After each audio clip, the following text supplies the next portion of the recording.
আল্লাহর নবী বলেছেন, আল আজলো আল ওয়াইদুল খাফিয়ে, সন্তান নিব না বলে সুখী সংসারের আশায়, সন্তান নিব না বলে সুখী সংসারের আশায় যত পথ পন্থা অবলম্বন করা হয়েছে, এই শুক্রকীটকে বিচারের কাঠগড়াতে বলা হবে, বলো তো শুক্রকীট, তোমার পিতামাতা তোমাকে কেন নষ্ট করেছে? কোন অপরাধ করেছিলে তুমি? যেই বাচ্চাকে জীবিত মাটিতে পুঁতে দেওয়া হয়েছে, সেই বাচ্চাকে বিচারের কাঠগড়াতে জিজ্ঞাসা করা হবে, বলো তো বাচ্চা, তোমার পিতামাতা তোমাকে কোন অপরাধে মাটিতে পুঁতে দিয়েছে? এটা বাস্তব। এক সময় মানুষ তার মেয়েকে মাটিতে পুঁতে দিত। তাই আল্লাহ তাআলা বলেন, وَإِذَا بُشِّرَ أَحَدُهُم بِالْأُنثَىٰ ظَلَّ وَجْهُهُ مُسْوَدًّا وَهُوَ كَظِيمٌ يَتَوَارَىٰ مِنَ الْقَوْمِ مِنْ سُوءِ مَا بُشِّرَ بِهِ أَيُمْسِكُهُ عَلَىٰ هُونٍ أَمْ يَدُسُّهُ فِي التُّرَابِ। যেই দিন পিতাকে বলা হতো তোমার মেয়ে সন্তান জন্ম নিয়েছে, বলার সাথে সাথে পিতার মুখখান কালো হয়ে যেত। সে চিন্তা করত কি করি, মানুষ সমাজে যেত না, লুকিয়ে থাকতো, লজ্জা করত যে মেয়ে যদি রেখে দিই অপমান সুনিশ্চিত, মেয়ে যদি রেখে দিই অপমান সুনিশ্চিত, বড় হবে বের হয়ে যাবে, আমাকে অপমান হতে হবে, অনেক ঝামেলা আমার উপরে চেপে আসবে। আর যদি মাটিতে পুঁতে দিই তাহলে বালাই চলে গেল। মানুষ মেয়েদেরকে মাটিতে পুঁতে দিত, মূল্যায়ন করতো না। নারীদের দাম সেই কাল থেকেই মানুষে দেয়নি, মুসলমান দিয়েছে, আল্লাহর নবী দিয়েছেন। হিন্দুরা আজও নারীদের দাম দেয় না। হিন্দু মেয়েরা বিবাহের পরে পিতার জমি আজকেও পায় না। সেই কালে মানুষ মেয়েদের দাম দিত না, এই কালে হিন্দুরা মেয়েদের দাম দেয় না। ইহুদি খ্রিস্টান কোনোদিনই নারীদের দাম দেয়নি, আজও দেয় না। যদি কোনো ইহুদি মেয়ের, যদি কোনো খ্রিস্টান মেয়ের ঋতু হয়, তাহলে তার স্বামীরা বলে, ছি ছি ছি, তুমি পচে গেছো, তুমি বাড়ির পিছন দিকে থাকো, তুমি বিছনায় স্পর্শ করো না, তুমি পাতিল স্পর্শ করো না, তুমি প্লেট স্পর্শ করো না। তাহলে তারা নারীদেরকে ঘৃণা করে, হিন্দু নারীদের ঘৃণা করে, ইহুদি নারীদের ঘৃণা করে, খ্রিস্টান নারীদের ঘৃণা করে। আর অতীতের লোকেরা নারীকে জীবিত মাটিতে পুঁতে দিত। পক্ষান্তরে নবী করিম সাল্লাল্লাহু আলাইহি সাল্লাম নারীদের মান দিয়েছেন। দেখুন, আয়েশা রাদিয়াল্লাহু তাআলা আনহা বলছেন যে আল্লাহর নবী আমার উরু, আমার রানের উপরে মাথা রেখে কোরআন তেলাওয়াত করছেন, তখন আমি ঋতুবতী।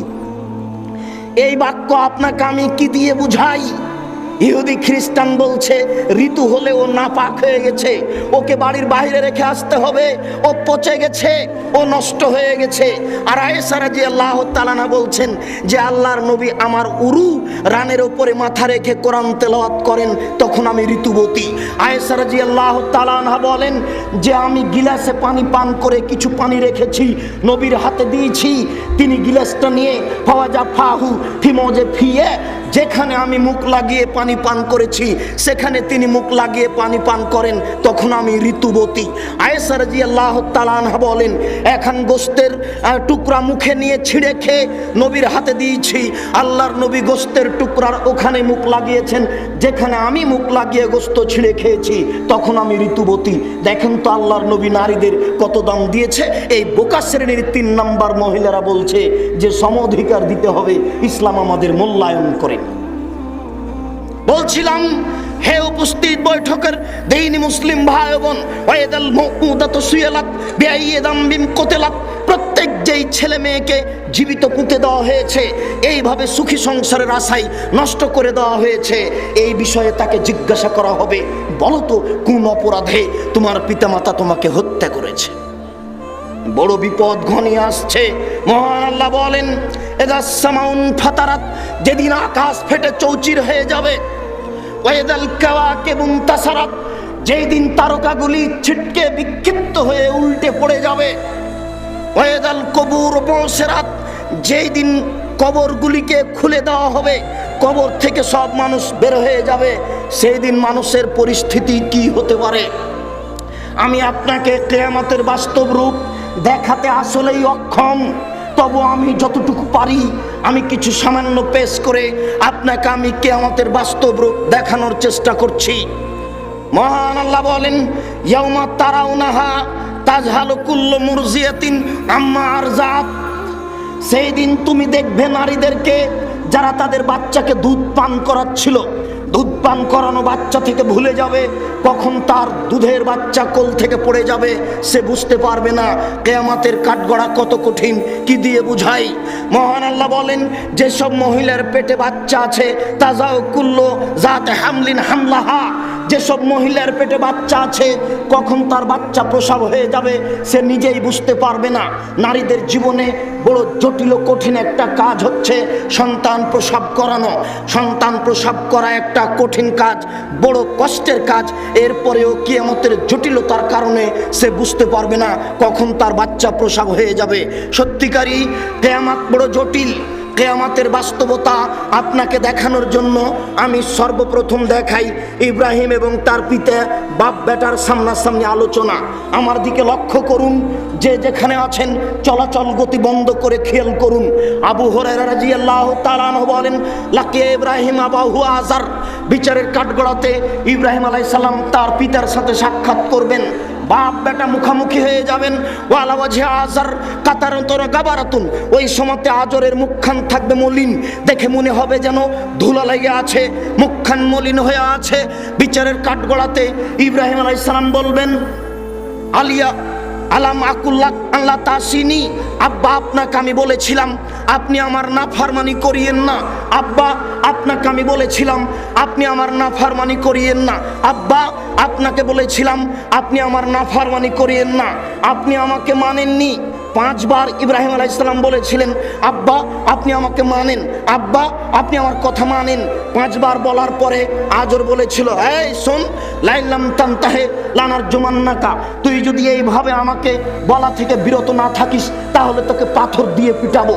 যখন পিতাই এই কথা বলল তখন ইব্রাহিম আলাইহিস সালাম বললেন, ঠিক আছে আপনিও থাকেন, আপনার মূর্তি পূজাও থাকলো, আমি চললাম, তবে আমি আপনার জন্য বিচারের কাঠগড়াতে ক্ষমা চাইব। আজ বাপ বেটা সামনাসামনি, ছেলে বলছেন, আব্বা আপনাকে বলেছিলাম আপনি আমার কথা মানুন, আমাকে উপেক্ষা করিয়েন না। বিচারের কাঠগড়াতে আজর বলবে, আলিয়াউমালা আসিকা, বেটা আজকে তোমার নাফরমানি করব না, আজকে তুমি যা বলবে তাই মেনে নিব। তখন ইব্রাহিম আলাইহিস সালাম বলবেন, আল্লাহুম্মা ইন্নাকা ওয়া'আদতানি আল্লা তুখজিনি ইয়াউমাল কিয়ামা আইয়ুখিজিনাকজা মিন আবিল আবাদে, প্রতিপালক তুমি আমার সাথে ওয়াদা করেছো ইব্রাহিম তোমাকে আমি বিচারের কাঠগড়াতে অপমান করব না। আমার পিতা জাহান্নামে যাবে, আমি জান্নাতে যাব, এর চেয়ে বড় অপমান কি হতে পারে? ইব্রাহিম আলাইহিস সালাম বিচারের কাঠগড়াতে বলবেন, আল্লাহ তুমি আমার সাথে ওয়াদা করেছো ইব্রাহিম তোমাকে আমি বিচারের কাঠগড়াতে অপমান করব না। আজকে আমার পিতা জাহান্নামে যাবে, আমি জান্নাতে যাব, এর চেয়ে বড় অপমান কি হতে পারে? ইব্রাহিম আলাইহিস সালাম বিচারের কাঠগড়াতে বলবেন, আল্লাহ তুমি আমার সাথে ওয়াদা করেছো ইব্রাহিম তোমাকে আমি বিচারের কাঠগড়াতে অপমান করব না। আজকে আমার পিতা জাহান্নামে যাবে আর আমি জান্নাতে যাব, এর চেয়ে অপমান কি হতে পারে? ওই সময়তে আল্লাহ বলবেন, ইব্রাহিম ইন্নী হারামতুল জান্নাত আলাল কাফিরিনা, যারা আমার নবীকে মানেনি আমি তাদের জান্নাত দেব না। ইব্রাহিম তোমার পিতা আমার নবী ইব্রাহিমকে মানেনি, অতএব তোমার পিতাকে আমি জান্নাতে দিব না।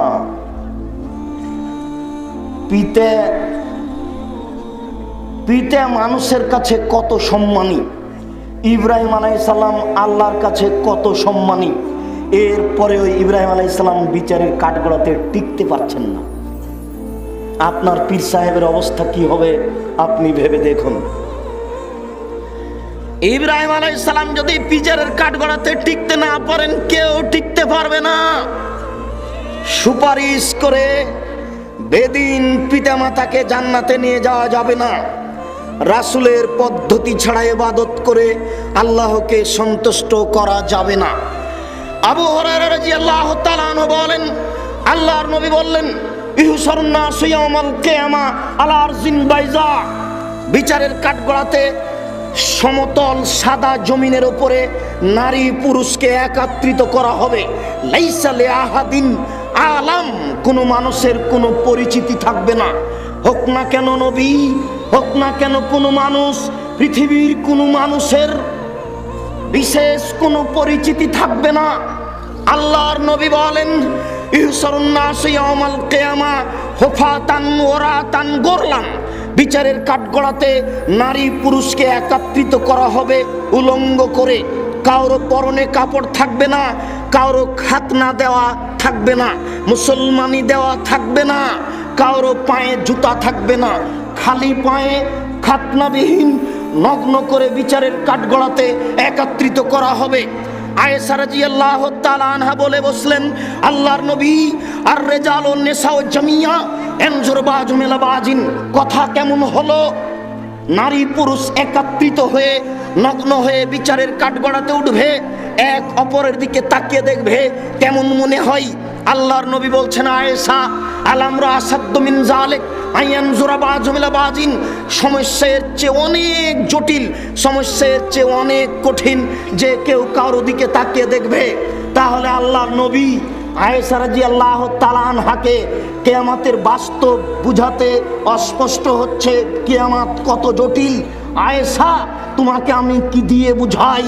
বিচারের কাঠগড়াতে এত জটিলতা মানুষের উপরে নেমে আসবে যে মানুষ কে কাপড় পরে আছে আর কে কাপড় পরে নেই এটা বোঝা যাবে না, বা কেউ বুঝার চেষ্টা করবে না।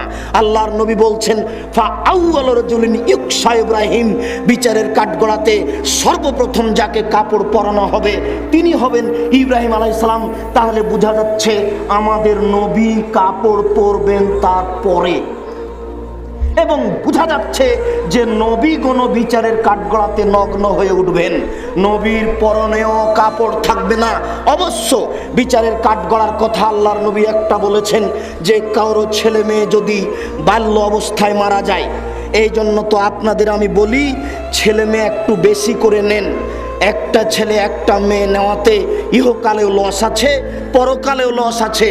ছেলে মেয়ে যদি দুইটা হয় মাত্র তাহলে টাকা কম হবে, ছেলে মেয়ে যদি বেশি হয় তাহলে টাকা বেশি হবে।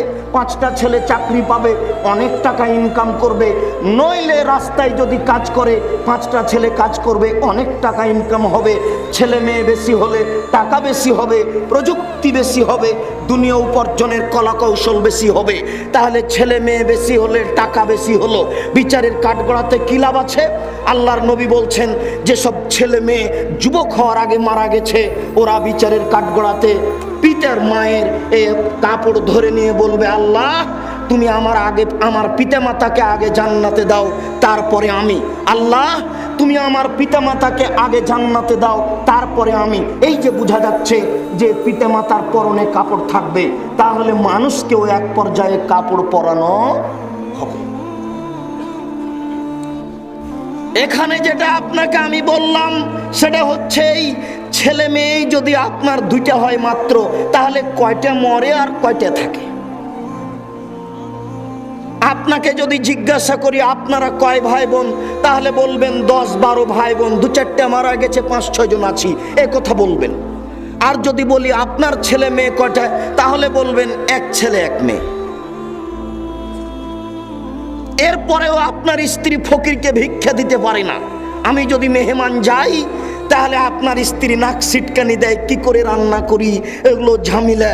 আপনার স্ত্রী একটা মেয়ের একটা ছেলের ঝামেলা বহন করতে পারে না, অথচ আপনার মা ঢেঁকিতে ধান ভেঙে ভাত রান্না করত।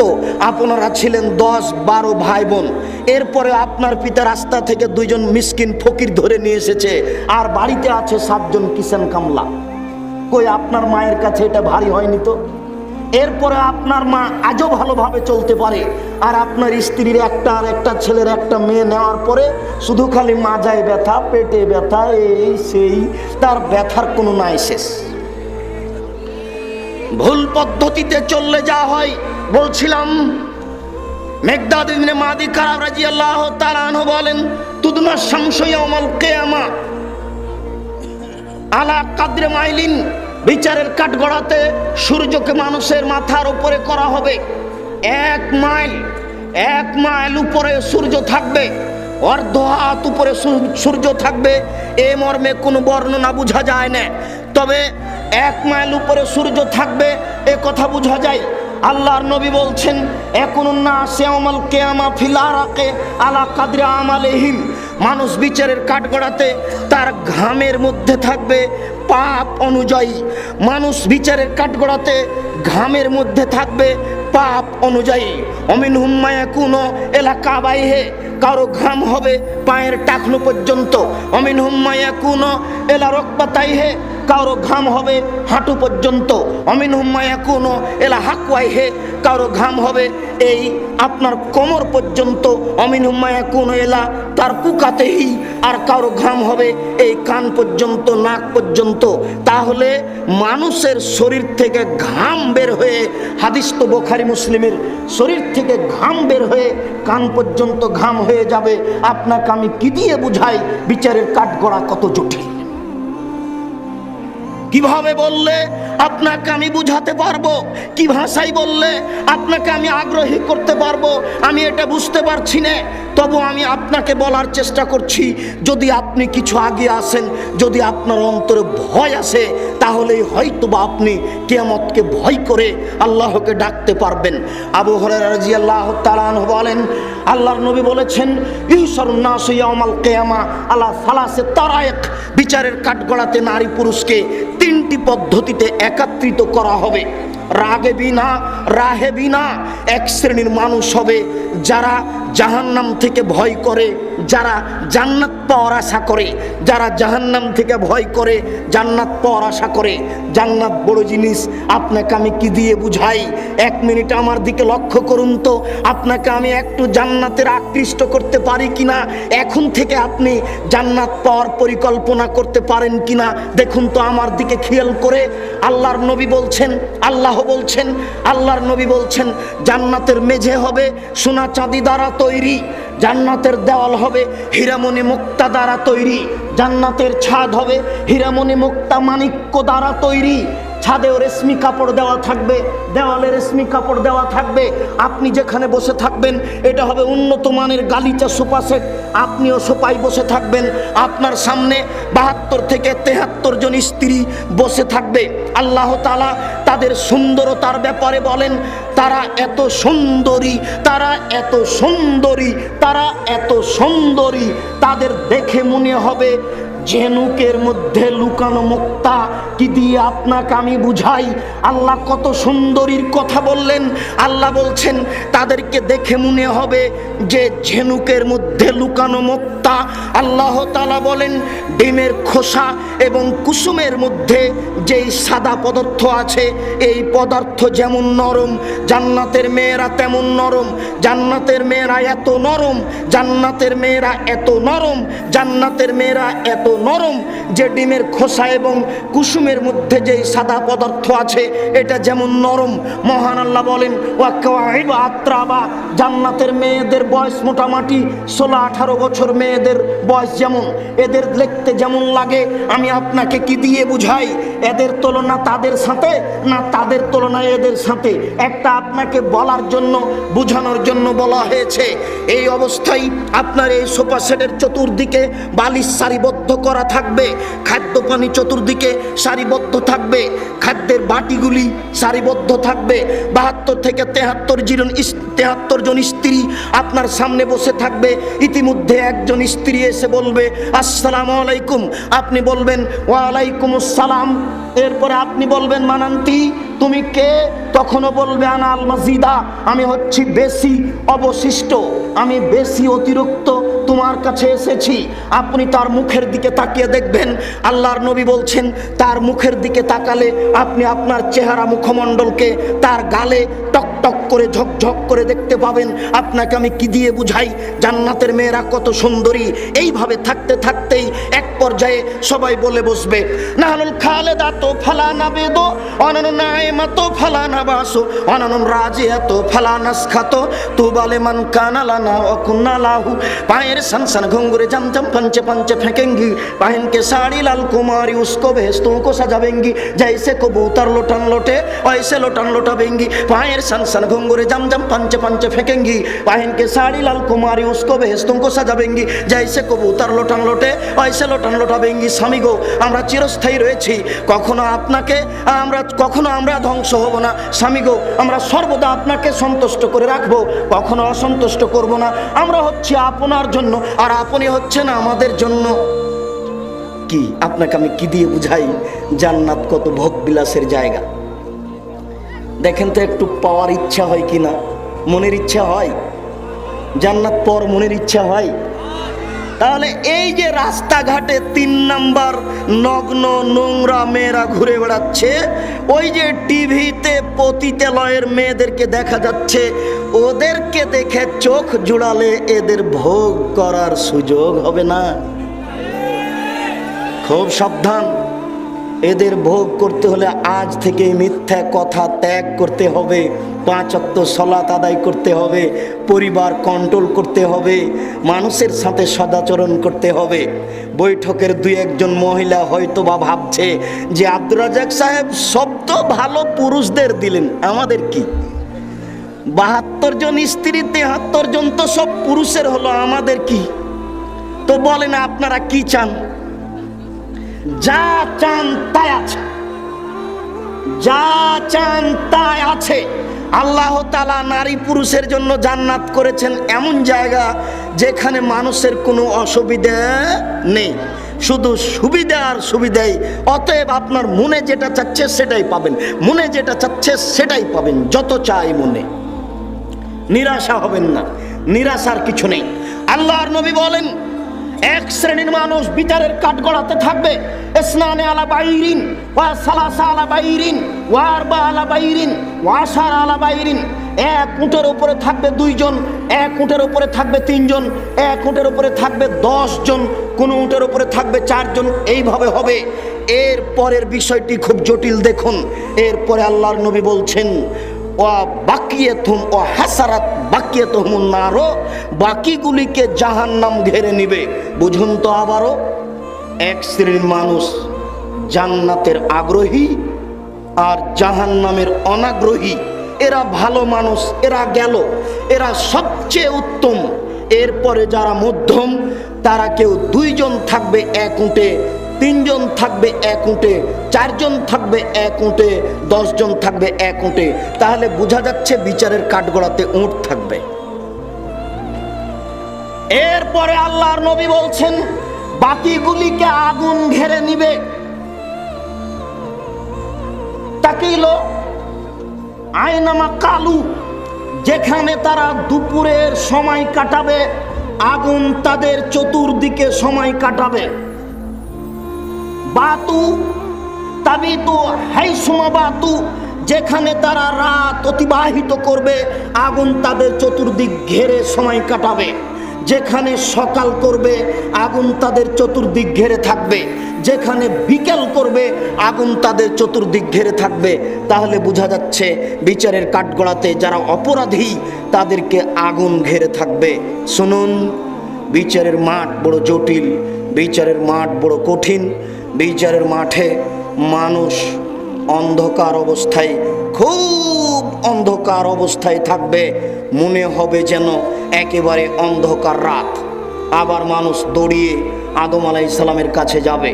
কোনো সময় মানুষকে কাপড় পরানো হবে, কোনো সময় মানুষ আল্লাহর সামনাসামনি মুখামুখি কথা বলবে। বিচারের কাঠগড়া খুব জটিল ও কঠিন জায়গা।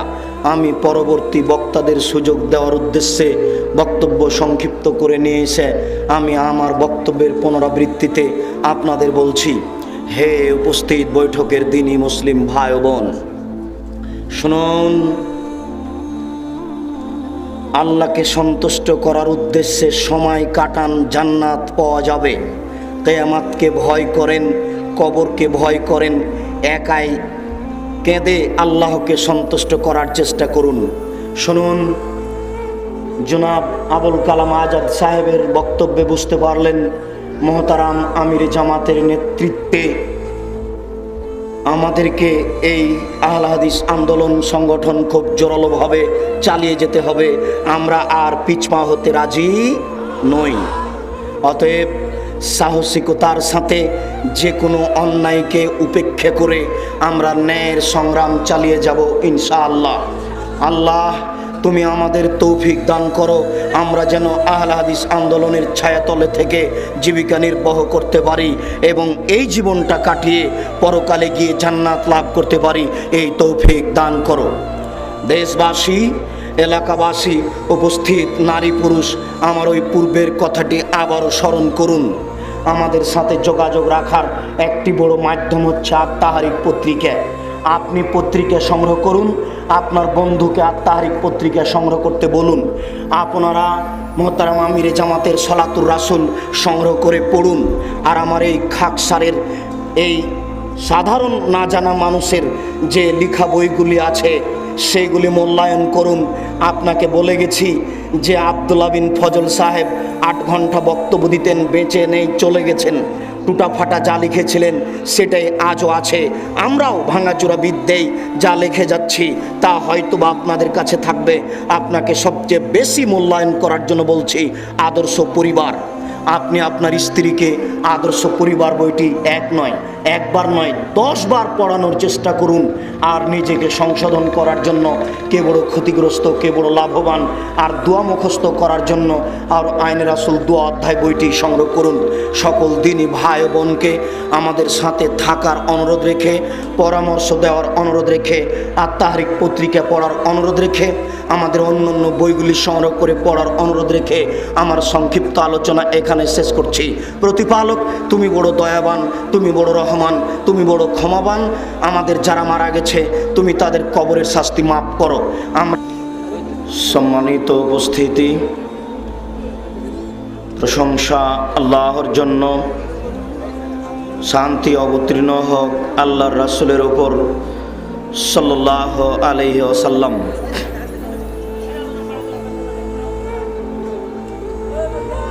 আজ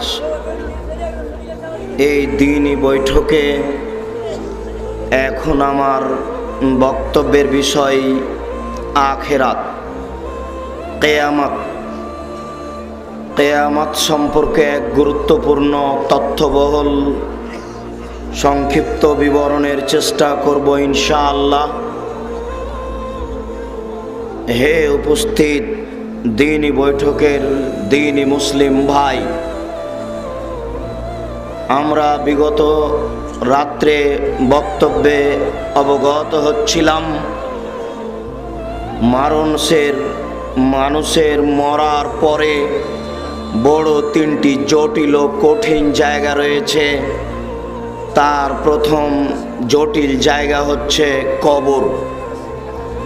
কবর যত জটিল, কিয়ামত তার চেয়ে অনেক বেশি জটিল। কিয়ামত যত জটিল, জাহান্নাম তার চেয়ে অনেক বেশি কঠিন। জাহান্নাম যত কঠিন, কিয়ামত তার চেয়ে কিছু কম। কিয়ামত যত কঠিন, কবর তার চেয়ে কিছু কম হতে পারে। উপস্থিত দিনই বৈঠকের মুসলিম ভাই, আপনারা যে যেখানে আছেন, যদিচ খুব কষ্ট করে বসে আছেন, এরপরেও আপনাদের আমি আল্লাহর শুকরিয়া আদায় করার জন্য বলছি।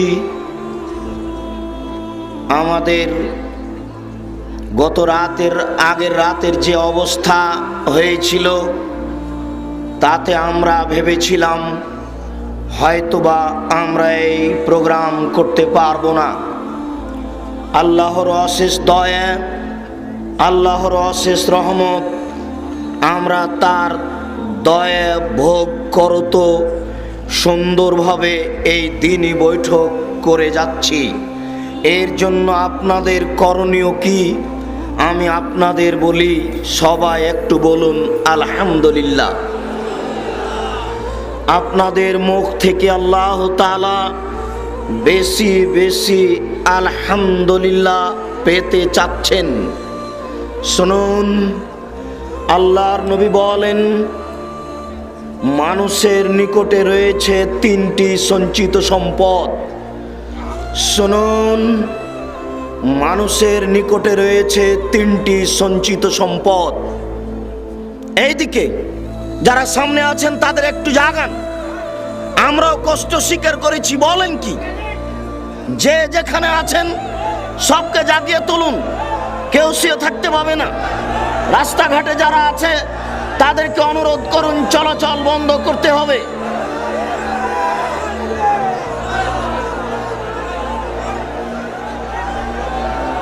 পরিশ্রমী কিছু। সংক্ষিপ্ত সময়ের জন্য এসেছি, কিছু দিনই আলোচনা শোনা ও বলা, এটাই আমাদের কাজ। কেন অলসতা আসবে এখানে?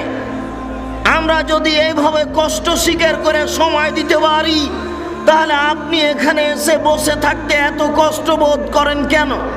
আমরা আপনাদের জন্য মনে করি যে কষ্ট করে জেগে বসে থাকলে আপনাদের উপকার বেশি হবে। একটু পরেই বাড়িতে চলে গিয়ে বেশি বেশি আরাম করার চেষ্টা করুন। আজকে এখানে অত আরাম করার চেষ্টা করিয়েন না। যারা আপনাদের পূর্বসূরি, যাদের কথা আপনারা বক্তব্যে পেশ করেন, তারা এত সুবিধা ভোগ করে কেউ গেছে, এটা ইতিহাস বলে না। ইমাম আবু হানিফা রাহিমাহুল্লাহ জীবনে এত শান্তি সুখ ভোগ করে গেছেন, এটা ইতিহাস বলে না। ইমাম আহমদ ইবনে তাইমিয়া এরকম সুখ শান্তি ভোগ করে গেছেন, এটা ইতিহাস বলে না। কালকে এসে এটুকু শ্রম দিয়ে আজকে আপনাকে ঘন্টার ঘন্টা এখানে শুয়ে থাকতে হবে, রাস্তায় হেঁটে বেড়াতে হবে, এত বেশি খেতে হবে, এটা পছন্দ নয়। যদি আপনাদের এই সফরকে আপনারা একটা আনন্দ ফুর্তির সফর মনে করেন, খাওয়া ও খেলতামাশার সফর মনে করেন, তাহলে এতে নেকির স্থানে উল্টা পাপ হবে। বিশ্বাস করুন, যেভাবে মুখে কথা বলছেন যে আহলে হাদিস আন্দোলন, কোরআন এবং সহিহ হাদিসের আন্দোলন, এই আন্দোলন যদি তাই হয়, তাহলে আপনার কথা ও কর্মে বাস্তবায়ন হতে হবে। এইভাবে চুপচাপ বসে আছেন, এতে আল্লাহ সন্তুষ্ট হবেন না। মাঝে মধ্যে এরকম বৈঠকে দোয়া পড়তে হয়, রব্বিগফির ওয়ারহাম ওয়া আনতা খায়রুর রাহিমিন, রব্বিগফিরলি ওয়া তুব আলাইয়া ইন্নাকা আনতাত তাওয়াবুল গফুর। আল্লাহর নবী মাঝে মধ্যে কোনো বৈঠকে বসে থাকলে সাহাবীগণ বলছেন প্রায় 70 বার পর্যন্ত বলে ফেলতেন আস্তাগফিরুল্লাহ ওয়া তুব ইলাইহি। এইভাবে ঘুমে সময় কাটাচ্ছেন, আনন্দ ফুর্তিতে সময় কাটাচ্ছেন, আমার বুঝে আসে না। এইভাবে আল্লাহকে সন্তুষ্ট করা যায় না। আসলেই কিছু বলে কিছু করে আল্লাহকে সন্তুষ্ট করা যায়। বলছিলাম, মানুষের কাছে আল্লাহর পক্ষ থেকে 3টি সঞ্চিত সম্পদ রয়েছে। তার একটি সঞ্চিত সম্পদ হচ্ছে লিসানুন যাকির, ওই জিহ্বা, যে জিহ্বা আল্লাহকে ডাকতে পারে, ওই জিহ্বা হচ্ছে সঞ্চিত সম্পদ। যে জিহ্বা আল্লাহকে ডাকতে পারে, যে জিহ্বা বলতে পারে সুবহানাল্লাহ, আলহামদুলিল্লাহ, আল্লাহু আকবার, লা ইলাহা ইল্লাল্লাহ, আস্তাগফিরুল্লাহ, আস্তাগফিরুল্লাহ, এরূপ যে জিহ্বা বলতে পারে, সেই জিহ্বা হচ্ছে সঞ্চিত সম্পদ। আল্লাহর নবী বলেন, ওই অন্তর হচ্ছে সঞ্চিত সম্পদ, যে অন্তর অল্পতেই খুশি হয়। ওই অন্তর হচ্ছে সঞ্চিত সম্পদ, যে অন্তর অল্পতেই খুশি হয়। আপনাকে এত ঘুমাতে হয় কেন, এত খেতে হয় কেন, এত আনন্দ ফুর্তি ভোগ করতে হয় কেন? এটা আপনার পরকালের জীবনের জন্য সুন্দর নয়। আল্লাহর নবী বলেন, ওই স্ত্রী সঞ্চিত সম্পদ, যে স্ত্রী মানুষকে, তার স্বামীকে দিনের ওপরে সহযোগিতা করতে পারে। ওই স্ত্রী সঞ্চিত সম্পদ, যে স্ত্রী তার স্বামীকে দিনের ওপরে সহযোগিতা করতে পারে। ওই স্ত্রী সঞ্চিত সম্পদ, যে স্ত্রী তার স্বামীকে দিনের ব্যাপারে সহযোগিতা করতে পারে। নামাজের সলাতের সময় হলে আজ নামাজ পড়ার জন্য, সলাত আদায় করার জন্য অনুরোধ করে। যে কোনো ভুল ত্রুটি দেখলে স্বামীকে ওইদিকে তাকে বিরত রাখার জন্য পরামর্শ দেয়। এই হচ্ছে সঞ্চিত সম্পদ। আমি বলছিলাম, আপনার মুখখান আল্লাহর পক্ষ থেকে একটা সঞ্চিত সম্পদ, একে আপনি মূল্যায়ন করুন। এইভাবে রাস্তাঘাটে চলে গল্প করে, অত চা পান করে, ওতে দোকানপাটে বসে থেকে আড্ডা পিটে আল্লাহকে সন্তুষ্ট করা যায় না। এটা আপনাদের ভুল পরিকল্পনা। আব্দুল্লাহ ইবনে আব্বাস রাদিয়াল্লাহু তাআলা আনহু বলেন, নেমাতান মাকবুনুন ফীহিমা কাসীর মিনান নাস।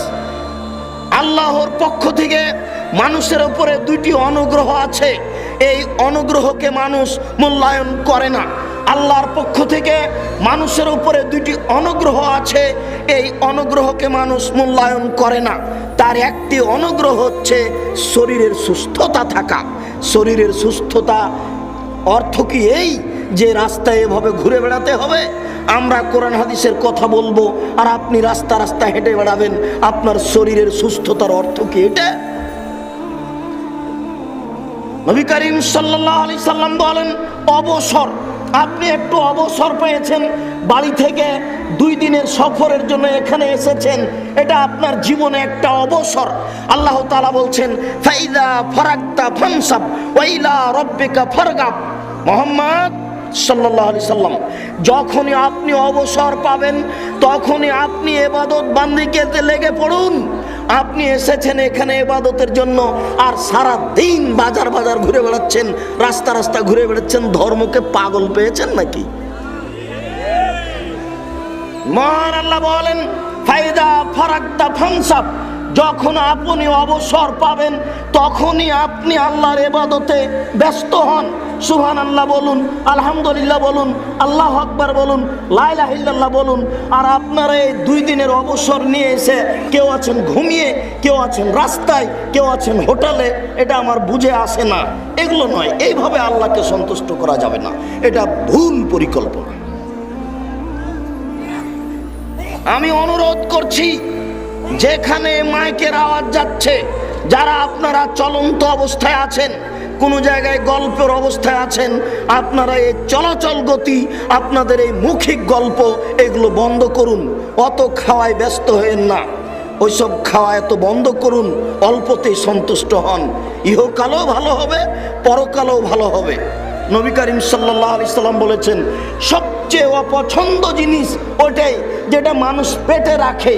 সবচেয়ে অপছন্দ জিনিস ওটাই যেটা মানুষ পেটে রাখে। সবচেয়ে খারাপ জিনিস ওটাই যেটা মানুষ পেটে রাখে। মানুষকে যদি খেতেই হয় তাহলে 3 ভাগের 1 ভাগ হিসাব করে খেতে হবে। 1 ভাগ খালি থাকবে, 1 ভাগ পানির জন্য থাকবে, 1 ভাগ খাওয়ার জন্য থাকবে। দেখছি শুধু সারা দিনই বাজারে হোটেলে বসে আছেন, এটা হয়? যা টাকা নিয়ে এসেছেন একটু ফকির মিসকিনকে দিবেন কি 2খান বই পুস্তক কিনবেন, তাকে নিয়ে এসে আগে খেয়ে শেষ করছেন।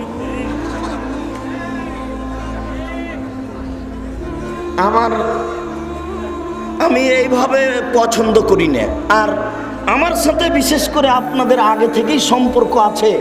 আমি অন্তত বক্তব্য দিতে উঠলে এইভাবে চলাচল করলে বা শুয়ে থাকলে আমি এটা পছন্দ করি না, এটা আপনাদের জানা আছে। আমি মনে করি এতে আপনাদের উপকার আছে, আপনাদের সুবিধা আছে, এটা ঠিক হবে।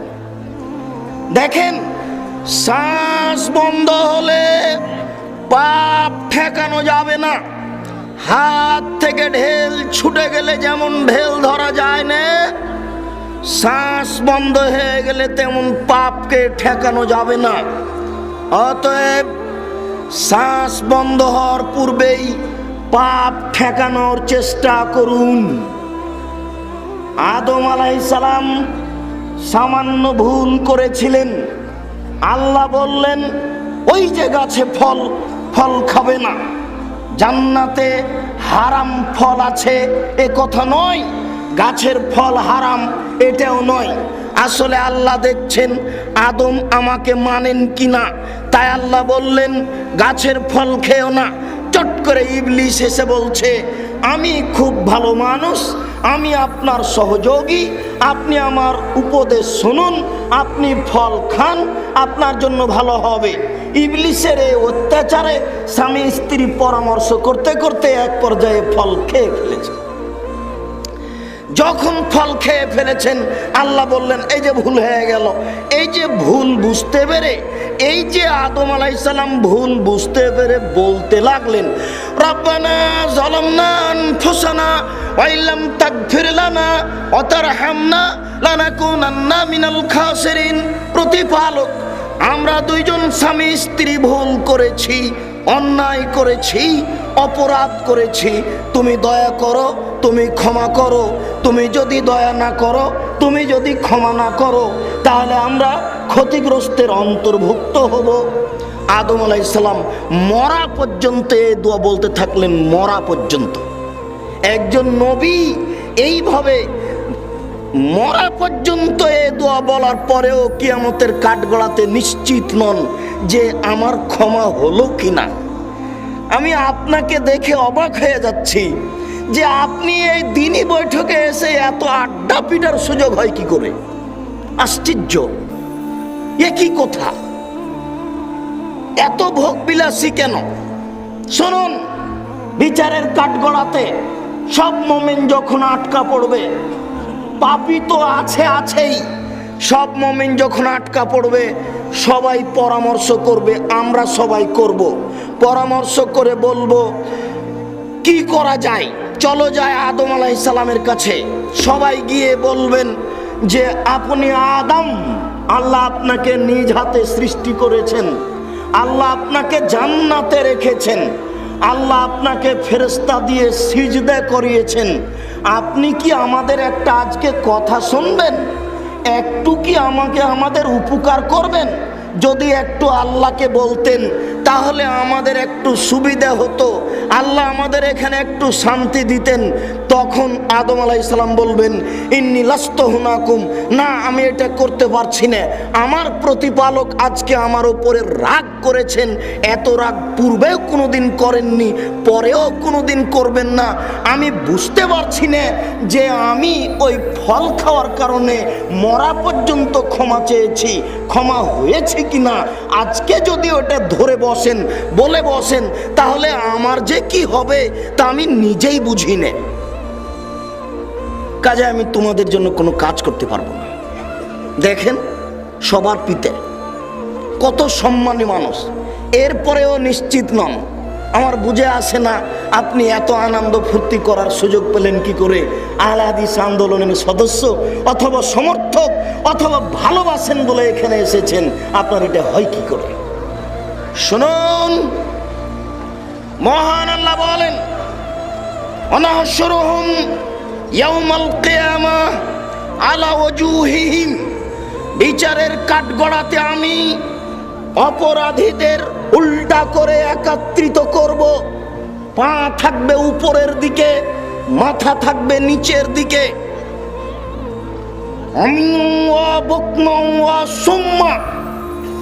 বধির করে, অন্ধ করে, বোবা করে বিচারের কাঠগড়াতে একত্রিত করব। বিষয়টি ভাবুন, আল্লাহ মানুষের প্রতি কিয়ামতের মাঠে কত অসন্তুষ্ট থাকবেন। আল্লাহ বলছেন আমি তাদেরকে উল্টা করে বিচারের কাঠগড়াতে একত্রিত করব, বধির করে, বোবা করে, অন্ধ করে। চোখে দেখবে না, কানে শুনবে না। এরপরে আল্লাহ তাআলা বলছেন মাওয়াহু জাহান্নাম, তাদের থাকার জায়গা করব জাহান্নাম।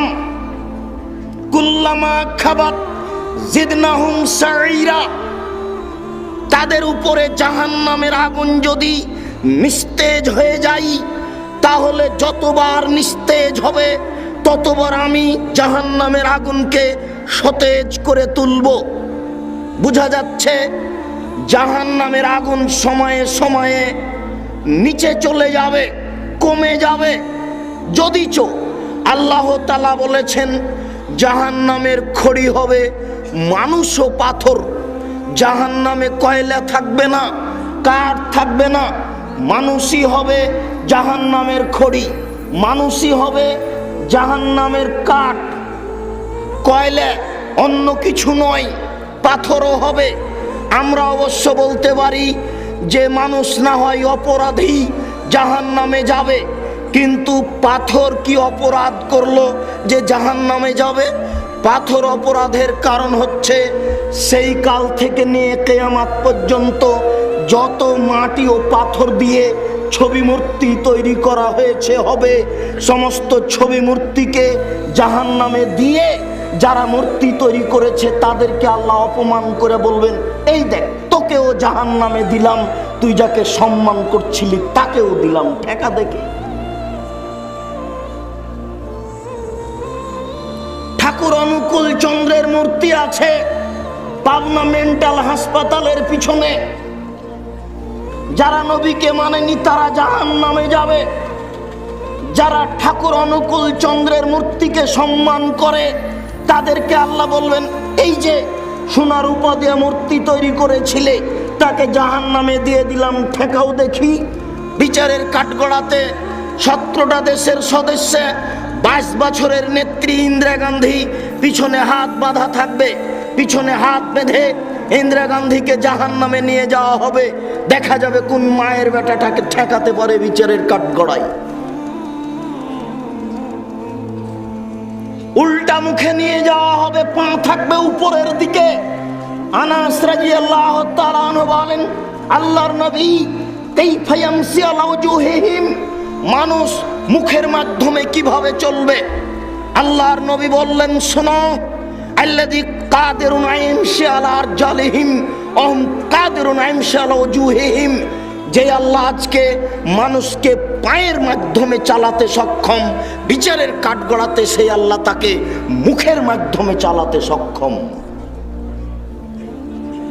যে আল্লাহ আজকে পৃথিবীতে মানুষকে পা দিয়ে চলাচল করার সুযোগ দিয়েছেন, যে আল্লাহ আজকে পা দিয়ে চলাচল করার ক্ষমতা দিয়েছেন, সে আল্লাহ বিচারের কাঠগড়াতে মানুষকে মুখের মাধ্যমে চলার ক্ষমতা দিবেন।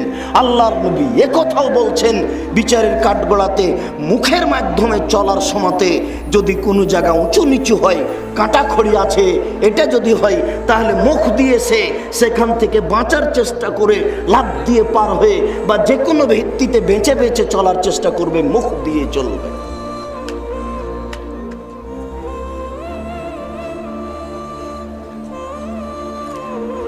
মহান আল্লাহ বলেন,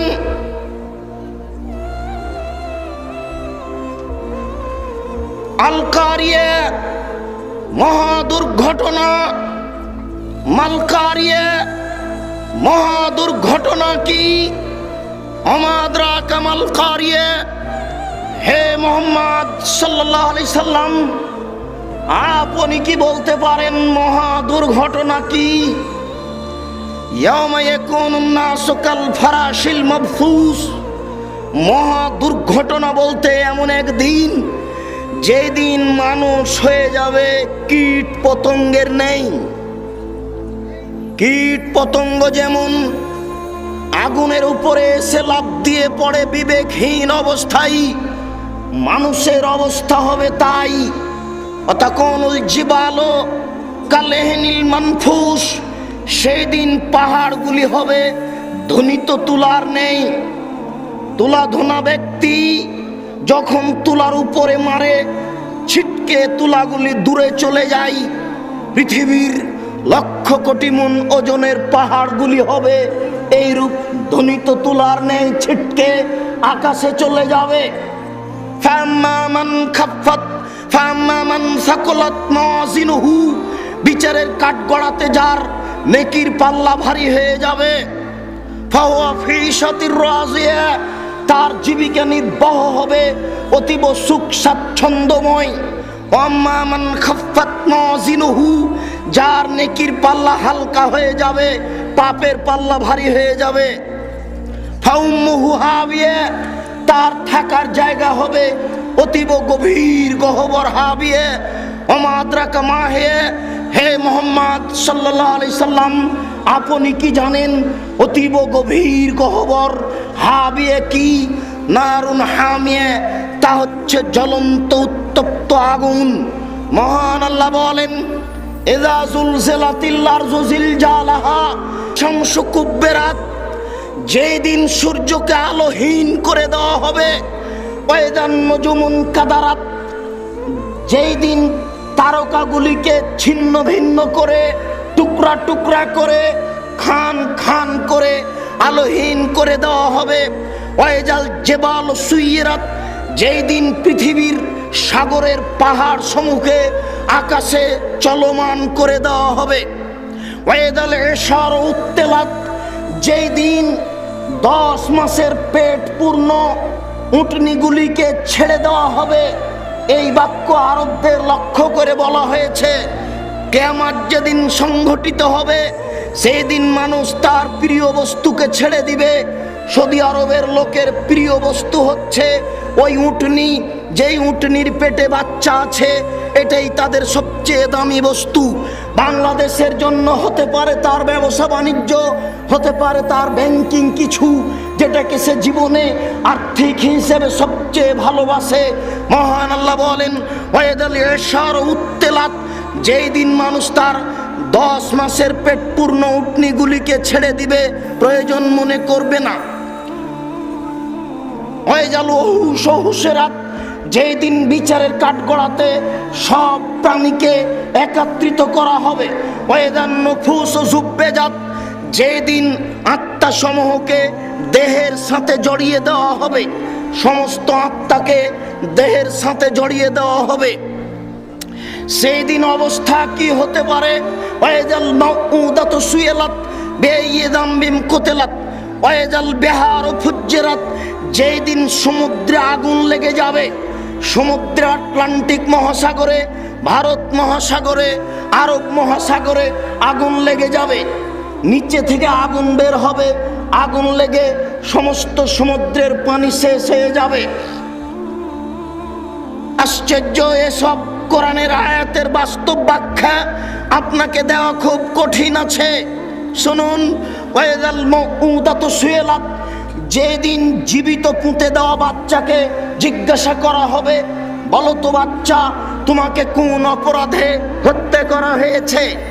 আল্লাহর নবী বলেছেন, আল আজলু আল ওয়াইদুল খাফিয়ে, সন্তান নিব না বলে সুখী সংসারের আশায়, সন্তান নিব না বলে সুখী সংসারের আশায় যত পথ পন্থা অবলম্বন করা হয়েছে, এই শুক্রকীটকে বিচারের কাঠগড়াতে বলা হবে, বলো তো শুক্রকীট, তোমার পিতামাতা তোমাকে কেন নষ্ট করেছে? কোন অপরাধ করেছিলে তুমি? যেই বাচ্চাকে জীবিত মাটিতে পুঁতে দেওয়া হয়েছে, সেই বাচ্চাকে বিচারের কাঠগড়াতে জিজ্ঞাসা করা হবে, বলো তো বাচ্চা, তোমার পিতামাতা তোমাকে কোন অপরাধে মাটিতে পুঁতে দিয়েছে? এটা বাস্তব। এক সময় মানুষ তার মেয়েকে মাটিতে পুঁতে দিত। তাই আল্লাহ তাআলা বলেন, ওয়াইদা বুশিরা আহাদুহুম বিল উনসা যাল্লা ওয়াজহুহু মুসআদ্দান ওয়া হুয়া কাযীম ইয়াতাওয়ারা মিনাল কওমি মিন সুই মা বুশিরা বিহি আয়ুমসিকুহু আলা হুনিন আম ইয়াদুসসুহু ফিত তুরাব। যেদিন পিতাকে বলা হতো তোমার মেয়ে সন্তান জন্ম নিয়েছে, বলার সাথে সাথে পিতার মুখখান কালো হয়ে যেত। সে চিন্তা করত, কি করি? মানুষ সমাজে যেত না, লুকিয়ে থাকতো, লজ্জা করত যে মেয়ে যদি রেখে দিই অপমান সুনিশ্চিত, মেয়ে যদি রেখে দিই অপমান সুনিশ্চিত, বড় হবে বের হয়ে যাবে, আমাকে অপমান হতে হবে, অনেক ঝামেলা আমার উপরে চেপে আসবে। আর যদি মাটিতে পুঁতে দিই তাহলে বালাই চলে গেল। মানুষ মেয়েদেরকে মাটিতে পুঁতে দিত, মূল্যায়ন করতো না।